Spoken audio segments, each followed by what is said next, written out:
Hayaan na muna natin si Emerson. Mahihimas-masan din yun.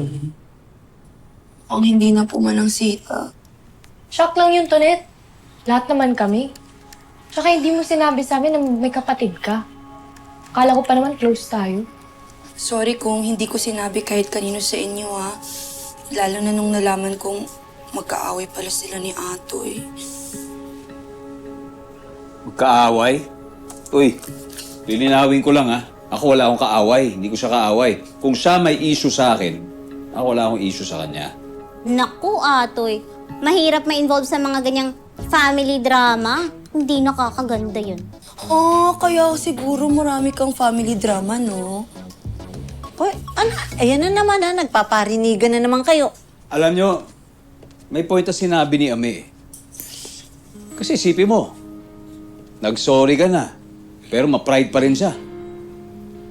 Dahil kapag tuluyan ka ng kinat off ni Emerson sa buhong mo, baka blessing in disguise yun. Di ba? Mas okay wala ka nang iniisip. Tinan mo ako, wala akong kapatid, wala akong kaaway, walang problema. O, di ba? Simpleng buhay.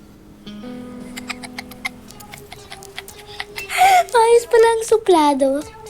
At walang love life. Sige, Atoy.